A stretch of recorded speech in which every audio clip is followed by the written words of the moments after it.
আসসালামু আলাইকুম রহমতুল্লাহি অবরকাতুহু। সম্মানিত দর্শক, একটি অতি গুরুত্বপূর্ণ এবং স্পর্শকাতর বিষয় নিয়ে আলোচনা করব। সেটা হলো বাংলাদেশের আইন শৃঙ্খলা, বর্তমান সরকারের স্থায়িত্ব এবং সেনাবাহিনীর ভূমিকা।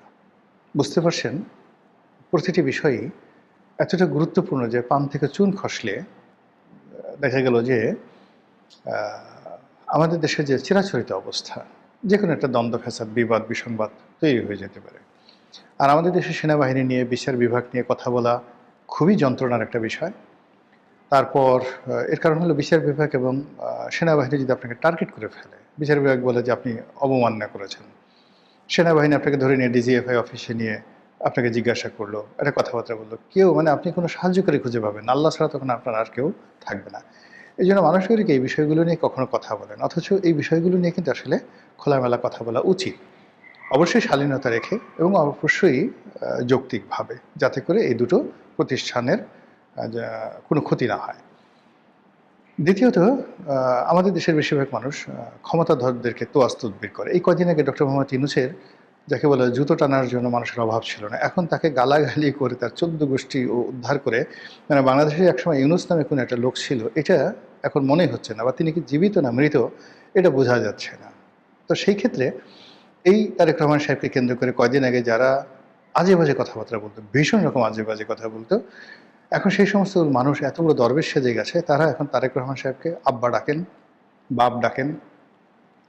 তারেক রহমান সাহেবের যাকে বলা হয় আত্মীয় স্বজন তো দূরের কথা, তারেক রহমান সাহেবের বিড়ালটা যদি হেগে দেয়, এই বিড়ালের গু খাওয়ার জন্য যদি বলা হয় যে সেই প্রধানমন্ত্রীর পিএম অফিসের সামনে একটা লাইন দাঁড়াও এবং এখানে তবারক খাওয়ানো হবে।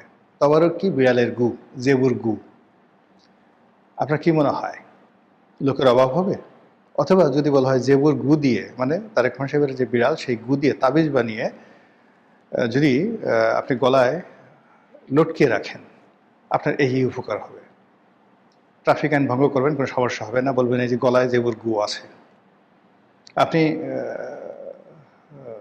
এই গলায় এই তাবিজ দিয়ে ঘুরবেন, পুলিশ আপনাকে ধরবে না।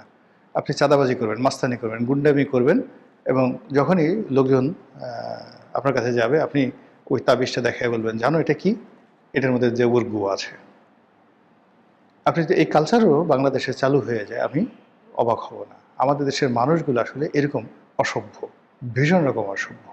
এরা কোনো অবস্থাতেই সভ্যতা ধারণ করে না, অসভ্যতাটাকে ক্রমশ বাড়াতে থাকে।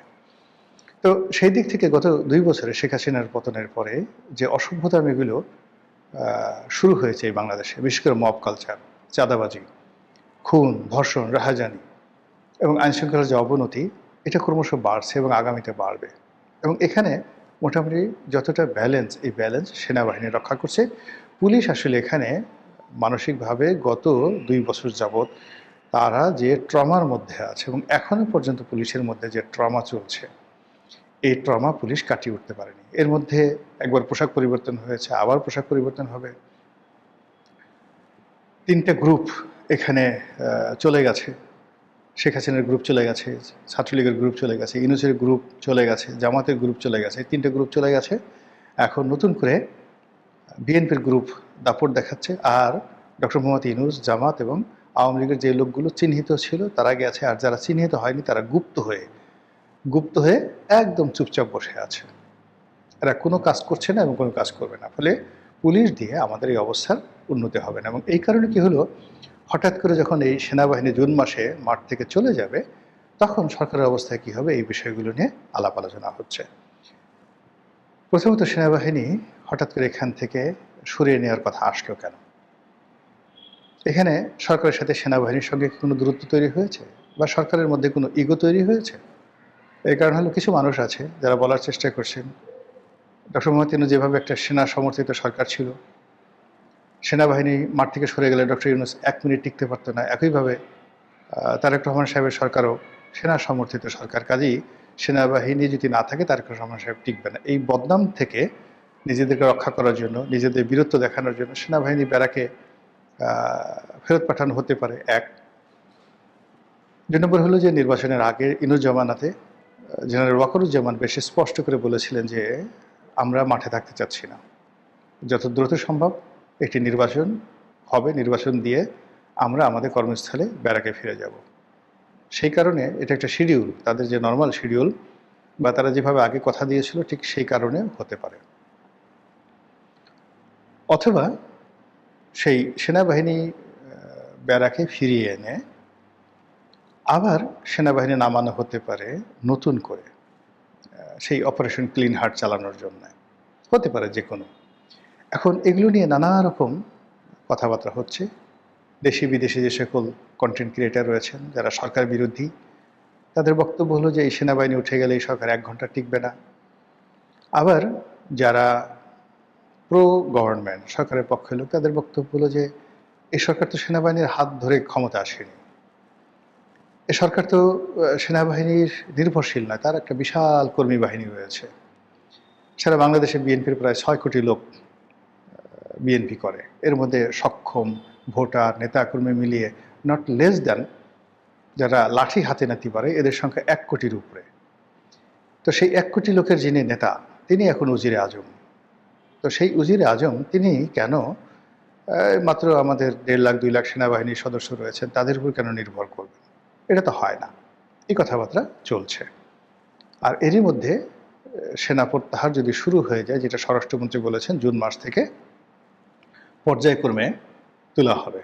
এখন পর্যায়ক্রমে বলতে উপজেলা গুলোতে যে সেনাবাহিনী আছে সেগুলো জেলাতে আসতে পারে, আবার জেলা থেকে যে সকল সেনাবাহিনী আছে সেগুলো বিভাগীয় পর্যায়ে আসতে পারে এবং পরবর্তীতে পর্যায়ক্রমে বিভাগ থেকে একেবারে ক্যান্টনমেন্টে ফিরতে পারে বা স্ব যে এরিয়া রয়েছে সেই এরিয়াতে ফিরতে পারে, হোয়াট এভার মেবি। কিন্তু বাস্তবতা হলো মাঠের যে আইন শৃঙ্খলা এটা ভালো না।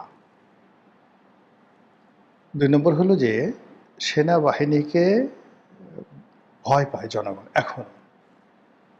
তো সেনাবাহিনীর উপস্থিতির কারণে রাজনীতির যে হানাহানি মারামারি কাটাকাটি অন্তত ধরুন 98% এটা বন্ধ আছে।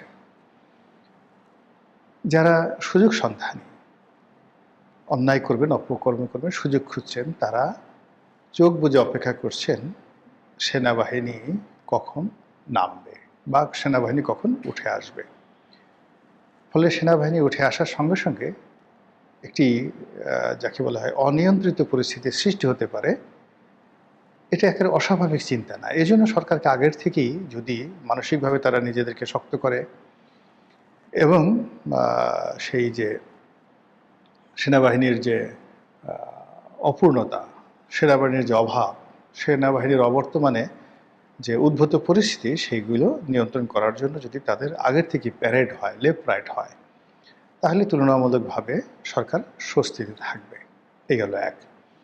কিন্তু রাতারাতি যদি সেনাবাহিনী উঠে আসার পর আইনশৃঙ্খলার অবনতি হয় তাহলে সরকার বিপদে পড়বে। আবার সেই আইনশৃঙ্খলা দমনের জন্য সেনাবাহিনীকে যদি মাঠে নামানো হয় তখন এই যে এখনকার সেনাবাহিনী যেভাবে পাবলিক ওরিয়েন্টেড হয়ে গেছে, প্রো পাবলিক হয়ে গেছে, বা সেনাবাহিনীর যে সকল জেনারেল রয়েছেন তাদের অনেকেরই আওয়ামী লীগের জমানাতে কাজ করার কারণে তাদের একটা মোরাল দুর্বলতা ছিল। কিন্তু এই রাজনৈতিক সরকারের আমলে তারা যখন দ্বিতীয়বার বের হবে, তো এখন তারা আছে semi Awami League, semi doctor Yunus, তারপরে সেমি ওয়াকারুজ্জামান, এরকম একটা মনোভাব নিয়ে আছে। কিন্তু তারা যখন অপারেশন ক্লিন হার্ট বা দ্বিতীয়বার বিএনপির সরকারের হুকুমে তারা রাস্তায় বের হবে, তখন সেখানে ক্যাজুয়ালিটি, ক্ষয়ক্ষতির পরিমাণ হবে অনেক অনেক বেশি। এবং সেটা যে আগের যে আমরা অপারেশন ক্লিন হার্ট, সেই ক্লিন হার্টের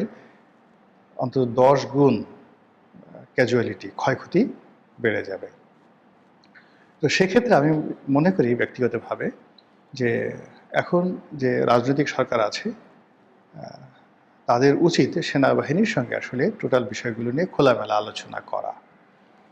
2 নম্বর হলো যে এই বিষয়গুলো পাবলিক কি বলল বা কে কি উত্তেজিত করলো, কে পক্ষে বললো বিপক্ষে বললো, ডাজ নট ম্যাটার। এরকম একটা সেন্সিটিভ সময়টিতে সরকারকে খুব সেন্সিটিভলি সিদ্ধান্ত নিতে হবে। এখানে সেনাবাহিনী মাঠে থাকলেও সরকারের বিপদ, না থাকলেও বিপদ। তো সেক্ষেত্রে বিপদটা মিনিমাইজ করা যায় কিভাবে, সেই বিষয়গুলো তাদেরকে চিন্তা ভাবনা করতে হবে। এবং একই সঙ্গে সেনাবাহিনী মাঠে থাকার ফলে কার্যত সিভিল অ্যাডমিনিস্ট্রেশন বা অন্যান্য অ্যাডমিনিস্ট্রেশন কিন্তু কাজ করে না, এটাও ভাবতে হবে। এখন সবাই ডিসি সাহেব বলেন, এসপি সাহেব বলেন, টিএনও সাহেব বলেন, তাদের মধ্যে একটা মোরাল কারেজ নাই। যেখানে সেনাবাহিনী লেফট রাইট করছে, গাড়িগুলো চলছে, উপজেলা পর্যায়ে হয়তো একজন ক্যাপ্টেন সাহেব যাচ্ছে, সে গিয়ে টিএনও সাহেব সামনে বসে বেনসিন সিগারেট ধরাচ্ছে, এবং ক্যাপ্টেন আশা করছে যে টিএনও সাহেব তাকে স্যার ডাকবেন। জেলাতে মেজর পর্যায়ের বা লেফটেন্যান্ট কর্নেল পর্যায়ের যারা লোকজন আছেন তারা আশা করেন যে ডিসি সাহেব তাকে স্যার ডাকবেন বা তার কথা মতো ডিসি সাহেব চলবেন। ডিসি সাহেবের পায়ের উপর পা তুলে সে যে সিগারেট খাচ্ছে ডিসি রুমে, হয়তো সিগারেট ডিসি নন স্মোকার। তো এরকম আমি জাস্ট একটা উদাহরণ দিলাম। আমি যখন 2008 সনে এমপি হলাম তখনও সেনাবাহিনী মাঠে ছিল, আমি এরকম কিছু আচরণ দেখেছি। তো শেখ হাসিনা খুব দ্রুত গতিতে তাদেরকে ব্যারাকে ফিরিয়ে আনার ফলে সেখানে কিন্তু আইনশৃঙ্খলাটা ফিরে এসেছিল। তো এক্ষেত্রেও এখন আইনশৃঙ্খলা ভালো না, অর্থাৎ সিভিল অ্যাডমিনিস্ট্রেশন সরকারকে সহযোগিতা করতে পারছে না, পুলিশ অ্যাক্টিভেট হতে পারছে না। এখানে সেনাবাহিনীর উপস্থিতিতে এটা হয় না, কখনই হয় না। এমনকি রাজনৈতিক যারা ব্যক্তিত্ব রয়েছেন, মন্ত্রী রয়েছেন, এমপি রয়েছেন, তারাও স্ব নির্বাচনী এলাকা, স্ব মন্ত্রণালয়, সেখানে যখন মিলিটারির উপস্থিতি থাকে তখন তারা এক ধরনের সাইকোলজিক্যাল প্রেশারে থাকে। আমাদের দেশে মিলিটারির ইতিহাসে যেমন সামরিক শাসন, জরুরি অবস্থা, এগুলো তো খুব বিরূপ ইতিহাস আছে এবং প্রায় সবারই নেতিবাচক অভিজ্ঞতা রয়েছে। তো সেই কারণে হয় কি, এখানে রাজনৈতিক যে শক্তি প্লাস সিভিল অ্যাডমিনিস্ট্রেশনের শক্তি, পুলিশের শক্তি, এই শক্তিগুলো রাষ্ট্রের কাজে লাগছে না। তো সেই সব মিলিয়ে সরকারকে কৌশল করে যাতে সাপও না মরে, লাঠিও না ভাঙে, এইভাবে পরিস্থিতি নিয়ন্ত্রণ করতে হবে। আদারওয়াইজ বিষয়টা এতটা সেন্সিটিভ যে এখানে যদি কোনো কারণে ভুল হয় তাহলে সরকারের যে দায় দায়িত্ব এই মুহূর্তে বা সরকারের জন্য যে বোঝা হয়ে দেখা দেবে, সেই বোঝার ভার সরকারের পক্ষে বহন করা সম্ভব হবে না। মহান আল্লাহ আমাদের সবাইকে হেদায়েত দান করুন এবং হেফাজত করুন। আসসালামু আলাইকুম ওয়া রাহমাতুল্লাহি ওয়া বারাকাতুহু।